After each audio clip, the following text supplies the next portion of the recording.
défait lors de sa dernière sortie à domicile, Perpignan entendait bien redresser le tir face à Aurillac.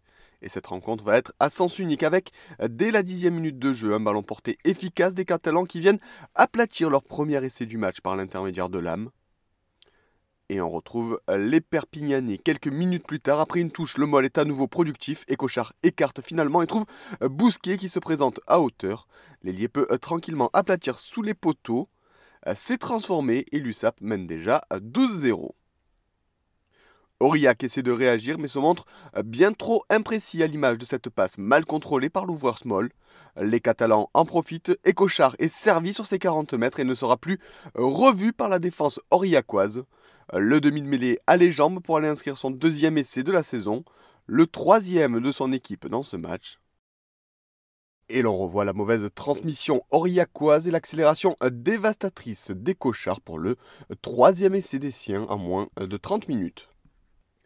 Perpignan mène 21-0 et va enfoncer un petit peu plus le clou juste avant la pause. Château démarre derrière sa mêlée et démontre ses qualités de puissance pour enfoncer des Cantaliens à 14 suite au carton jaune de Hézard. Et à la pause, Perpignan mène 28-0 avec 4 essais inscrits dans une rencontre à sens unique. De quoi ravir l'état-major catalan. Au retour des vestiaires, le scénario ne varie pas, même si les joueurs aurillacois ont la possession dans les premières minutes sans pour autant se montrer efficaces.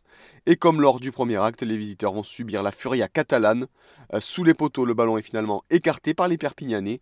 Segui peut servir Kokadji qui fait une nouvelle fois exploser la défense aurillacoise pour le 5e essai de l'USAP dans cette rencontre. 35-0 après la transformation. Après 15 minutes de calme, la tempête catalane se déchaîne à nouveau. Valker est lancé dans les 10 derniers mètres et le pilier entré en jeu s'amuse à son tour de la défense aurillacoise et résiste à 5 joueurs pour inscrire le 6e essai de l'USAP. La démonstration vire à la correction à 42-0. Et ce n'est pas fini. À l'amorce des 10 dernières minutes, l'USAP profite d'un avantage pour jouer au pied dans le dos de la défense cantalienne.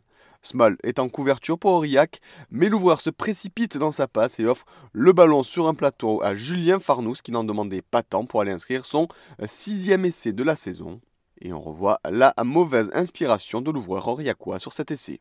Dans les 5 dernières minutes, Aurillac va tout de même réagir avec cette séquence dans les 5 mètres catalans. Maninoa parvient à s'extirper pour inscrire le premier essai des siens dans cette rencontre. Small ne transforme pas, Perpignan 49, Aurillac 5. Mais sur le renvoi, les Perpignanais vont une nouvelle fois punir les joueurs aurillacois. Le ballon est récupéré, le surpuissant Chan Héroux est trouvé et ne fait qu'une bouchée de la défense cantalienne pour aller inscrire son 4e essai de la saison.